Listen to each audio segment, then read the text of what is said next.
Kitab Kisah Para Rasul. Ini adalah volume kedua dari sebuah karya yang memiliki dua bagian yang menjadi satu, yang saat ini kita sebut Lukas Kisah Para Rasul. Keduanya ditulis oleh penulis yang sama, Lukas, rekan seperjalanan Paulus. Ini jelas dari pembukaan kitab ini di mana Lukas berkata, "Aku menulis dalam bukuku yang pertama, yaitu kitab Injil, tentang segala sesuatu yang mulai dilakukan dan diajarkan Yesus." Nah, di sini Lukas memberikan petunjuk tentang apa yang akan menjadi isi kitab Kisah Para Rasul ini. Volume pertama adalah tentang apa yang mulai dilakukan dan dikerjakan Yesus. Dan volume kedua mengisahkan tentang apa yang terus dilakukan dan diajarkan Yesus, yang mengarah kepada hal yang sangat menarik tentang nama tradisional tapi bukan yang asli dari kitab ini, Kisah Para Rasul. Meskipun beberapa rasul dikisahkan dalam kitab ini, satu-satunya karakter yang menyatukan seluruh kisah dari awal hingga akhir adalah Yesus sendiri, yang bekerja secara langsung atau melalui Roh Kudus. Sehingga kitab ini akan lebih tepat dinamakan Kisah Yesus dan Roh Kudus. Pembukaan kitab mengisahkan bagaimana Yesus yang telah bangkit menghabiskan 40 hari dengan para muridnya, mengajarkan mereka tentang kerajaan Allah. Ini ada kaitannya dengan kisah dalam Injil Lukas, di mana Yesus menyatakan bahwa dia sedang memulihkan kerajaan Allah atas dunia, dimulai dengan bangsa Israel. Jadi ia memanggil bangsa Israel untuk hidup di bawah pemerintahan Allah dengan mengikut dia. Dan ia bertahta sebagai raja ketika dia memberikan hidupnya, dan kemudian mengalahkan maut dengan kasihnya. Jadi kitab Kisah Para Rasul dimulai dengan Raja Yesus yang telah bangkit memberi amanat kepada murid-muridnya tentang hidup dalam kerajaannya. Yesus berjanji bahwa Roh Kudus akan segera datang dan membaptis mereka dalam kehadiran pribadinya. Dan ini menggenapi salah satu pengharapan inti dari nabi-nabi perjanjian lama, bahwa dalam kerajaan mesianik, hadirat Allah, Roh-Nya, akan datang dan tinggal di tengah-tengah umat-Nya dalam bait suci yang baru, dan mengubahkan hati mereka. Sehingga Yesus berkata, ketika hal ini terjadi, Roh Kudus akan memperlengkapi murid-murid-Nya untuk menjadi saksiku di Yerusalem, Yudea, dan Samaria, dan sampai ke ujung bumi. Dari sini, Yesus terangkat di depan mata mereka sendiri, dan awan yang merupakan gambaran yang diambil dari kitab Daniel pasal 7 menunjukkan bahwa Yesus sedang bertahta sebagai anak manusia, yang dibenarkan setelah penderitaannya dan sekarang bersama-sama dengan Allah memerintah atas dunia ini.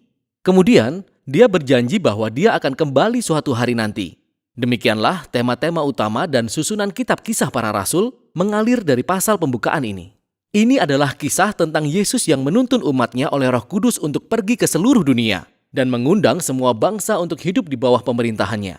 Jadi, kisahnya akan dimulai dengan pesan itu menyebar di Yerusalem dan kemudian di daerah sekelilingnya, Yudea dan Samaria, yang penuh dengan orang-orang non-Yahudi. Dan dari sana, tersebar ke bangsa-bangsa sampai ke ujung bumi. Video ini hanya akan berfokus pada paruh pertama kitab ini. Jadi bagian yang berfokus di Yerusalem dimulai dengan para pengikut Yesus yang menantikan perayaan Pentakosta, ketika semua peziarah Yahudi dari seluruh dunia ada di kota itu.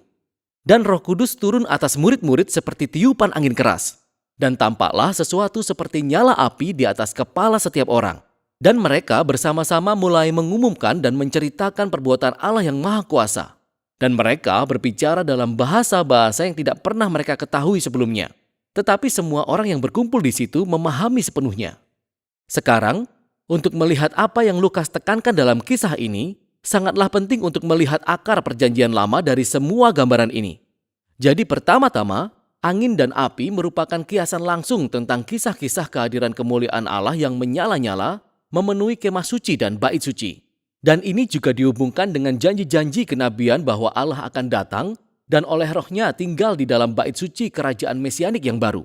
Dan dalam kitab Kisah Para Rasul ini, hadirat Allah yang menyala-nyala datang dan tinggal tidak dalam sebuah bangunan, tapi di dalam diri umat-Nya. Lukas berkata bahwa bait suci baru yang dijanjikan oleh para nabi adalah keluarga perjanjian baru Yesus, umat kepunyaan Yesus, yang berhubungan dengan hal kedua yang ingin Lukas sampaikan di sini. Jadi para nabi berjanji bahwa ketika Allah datang untuk tinggal dalam bait-Nya yang baru, dia akan menyatukan kembali semua suku-suku Israel di bawah Raja Mesianik, dan bahwa kabar baik pemerintahan Allah akan disiarkan dan diberitakan kepada bangsa-bangsa. Lukas menjelaskan dengan rinci berbagai suku bangsa yang membentuk kumpulan orang Israel yang berada di sana pada hari Pentakosta dan yang menanggapi khotbah Petrus. Lalu para rasul terus mengundang orang-orang Israel untuk mengakui Yesus sebagai Mesias mereka. Dan ribuan orang menanggapinya. Membentuk komunitas-komunitas baru yang penuh kemurahan dan penyembahan dan perayaan. Tapi tidak semua orang merayakannya. Dari sini, Lukas menunjukkan bagaimana keluarga baru Yesus langsung menghadapi permusuhan dari para pemimpin Yerusalem. Dengan desain simetris yang menarik, Lukas menceritakan sebuah kisah tentang dua bait. Jadi bait suci Allah yang baru, komunitas pengikut Yesus, setiap hari mereka berkumpul di pelataran bait Allah dan dari rumah ke rumah. Nah, di antara peristiwa-peristiwa itu, ada dua kisah tentang Petrus dan rasul lainnya, yang menyembuhkan orang-orang di pelataran bait Allah, sehingga membuat mereka ditangkap oleh para pemimpin bait Allah. Setiap kali diikuti oleh khotbah Petrus, yang menegaskan bahwa Yesus adalah Raja Israel yang sejati. Dan di tengah semuanya ini, adalah kisah tentang para pengikut Yesus yang menyumbangkan kekayaan dan milik mereka untuk mengumpulkan dana bersama untuk membantu orang miskin. Ini sangat keren, tapi sepertinya agak aneh jika Lukas menyebutkannya di sini. Sampai kita menyadari bahwa ini adalah kebiasaan yang digambarkan dalam hukum Taurat dan yang lazim terjadi di bait suci Yerusalem dan para pemimpinnya. Jadi maksud Lukas di sini jelas. Bait suci komunitas Yesus yang baru menggenapi tujuan yang dimaksudkan Allah bagi bait suci Yerusalem untuk menjadi tempat di mana langit dan bumi bertemu, di mana manusia menemui kemurahan Allah dan hadirat yang memulihkan.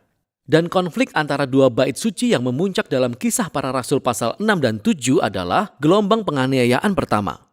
Kemudian para pengikut Yesus, mereka terus bertambah banyak, membutuhkan lebih banyak pemimpin. Dan salah satu dari mereka, Stefanus, yakni seorang saksi pemberani bagi Yesus di Yerusalem.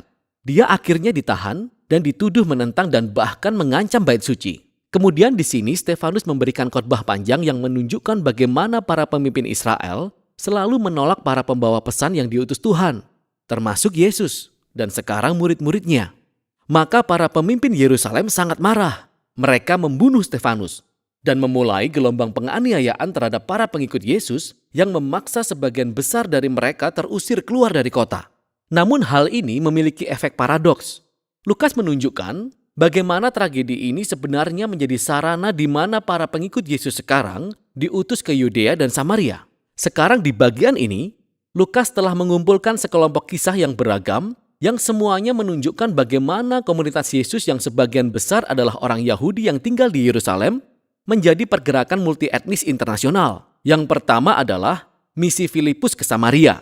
Samaria adalah wilayah musuh yang dibenci Israel, dan sebagian besar dari mereka mengikut Yesus. Selanjutnya, ada pertobatan Saulus dari Tarsus yang kemudian dikenal sebagai Paulus. Dia adalah musuh setia dan penganiaya pengikut Yesus.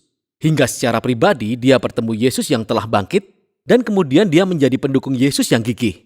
Selanjutnya adalah kisah Petrus yang mendapatkan penglihatan mengenai bagaimana Allah tidak memandang orang-orang bukan Yahudi najis secara ritual atau tidak layak bergabung ke dalam keluarga Yesus. Dan kemudian Petrus dipimpin oleh Roh Kudus masuk ke rumah seorang tentara Romawi penuh dengan orang-orang non-Yahudi. Dan mereka semua meresponi kabar baik tentang Yesus. Bahkan Roh Kudus datang dengan dahsyatnya atas mereka, sama seperti yang dia lakukan kepada murid-murid Yahudi di pasal 2. Tema-tema ini semuanya menyatu dalam pendirian gereja di Antioquia, kota terbesar dan paling kosmopolitan di daerah Kekaisaran Romawi. Dan Lukas memberitahu kita bahwa Barnabas, pemimpin Yahudi dari gereja Yerusalem, datang bersama-sama dengan Paulus untuk membantu memimpin komunitas gereja ini. Dengan demikian, ini menjadi gereja multi-etnis terbesar pertama dalam sejarah. Disitulah para pengikut Yesus disebut Kristen untuk pertama kali. Dan dari sinilah misionaris-misionaris internasional pertama diutus. Jadi kita melihat amanat agung Yesus menjadi kenyataan. Dan ini membawa kita ke dalam sisa kisah Lukas. Tapi untuk sekarang, demikianlah isi paruh pertama kitab Kisah Para Rasul.